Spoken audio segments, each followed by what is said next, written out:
You had this long conversation, with whether the president's tweets are official statements or the same as policy or whatnot. You know what they are? They're a window into the man's mind. What Donald Trump did in response to the British tragedy was, again, I think inappropriate for a toddler, much less the president of the United States.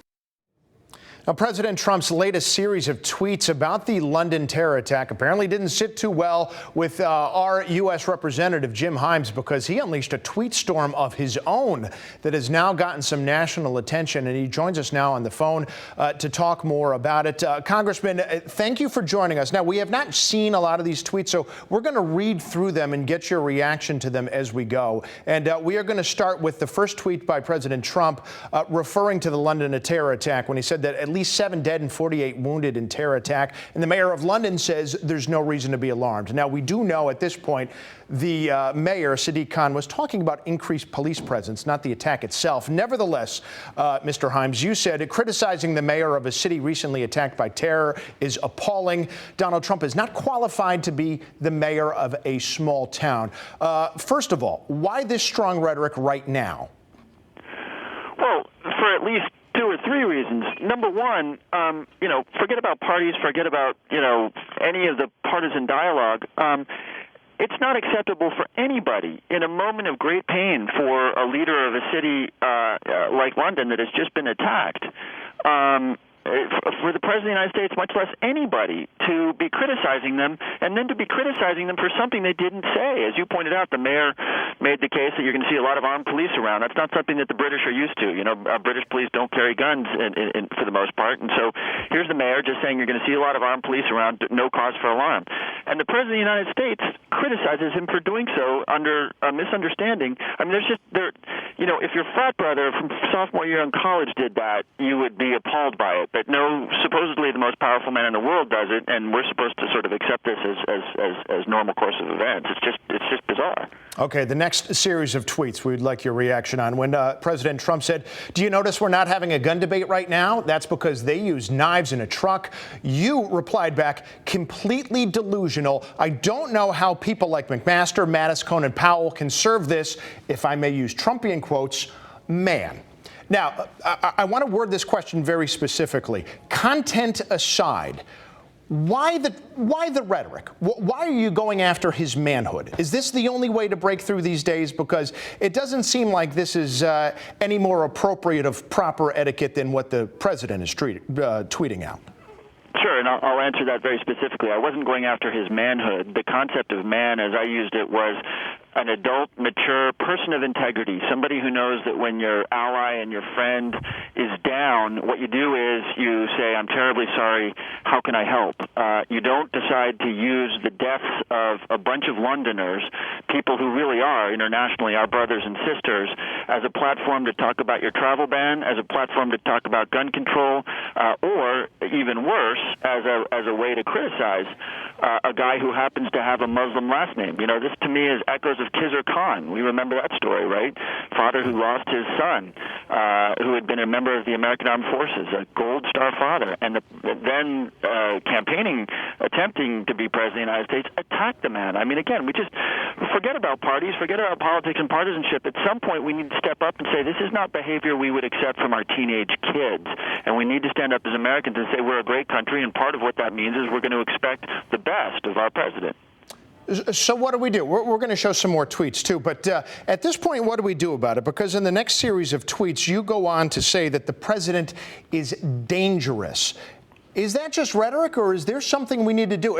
What can we infer by this? Is this just trying to rile up your base the same way that the president is riling up his base, or are you suggesting he needs to be removed from office before his term is up? No, I'm not suggesting that, but I am standing by my word dangerous, and here's why. I sit on the Intelligence Committee day in and day out. I spend hours watching and hearing about terrorists who day in and day out are trying to find ways to attack the United States.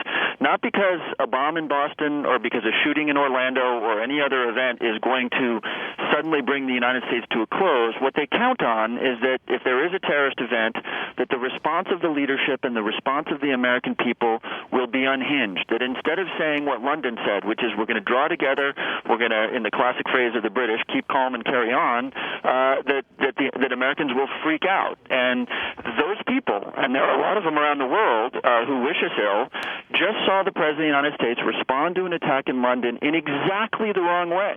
And so they are saying to themselves, and I know this to be true, if we can just pull something off in the United States, we can count on, instead of digging deep into the reservoirs of historical strength that Americans have, we can count on the president to go unhinged, to start attacking people, to start saying the judges that didn't approve my travel ban, it's their fault. And that's exactly the kind of unhinged reaction that terrorists look to create. Congressman, I don't mean to surprise you, but literally just in the last 3 minutes, the president tweeted out, and I'll quote for you, "I will be nominating Christopher A. Wray, a man of impeccable credentials, to be the new director of the FBI." Are you familiar with Mr. Wray? And if so, your thoughts? I've heard the name, but no, I'm not. And just to balance out the conversation, because you asked about these people that I referred to. Yeah. One of the things that have given me comfort is that the president has surrounded himself with people like H.R. McMaster, people like Jim Mattis, people like Dina Powell, and others who I think are absolutely first rate. And so again, I don't know Chris Wray, but I hope that this nomination is in the spirit of some of the very good people that the president has appointed. Congressman, one last thing, and I understand there's only so much you can do to answer this question, but in your capacity as a member of the Intelligence Committee, are you seeing some things that are not part of the public information that are leading to you using the rhetoric as strong as you are, saying that this man is dangerous? No, not really. Not really. Again, you tell me how you would react if one of your neighbors was killed, and your family member seized that opportunity to criticize the behavior of that neighbor as it happened. That's not a Democrat or a Republican thing. That's a human thing. And so, I've been in office now for 9 years, and different presidents, different majorities. I'm always happy to work with Republicans in areas in which we have common interest, but I have always revered the concept of the president's power and the president's bully pulpit. And when the president speaks, people take note all over the world. And so it's just sort of an inner sadness that I feel when I see the rhetoric that comes out of the most powerful lectern in the land be so cheap and devalued. So no, it really has nothing to do with what I see day to day, in our work on the Intelligence Committee. It has to do with what I would consider the behavior of a great leader, and sadly that behavior being something that I would ground my daughters for if they engaged in. Okay, U.S. Representative Jim Himes, thank you so much for taking the time to talk to us right now. All right.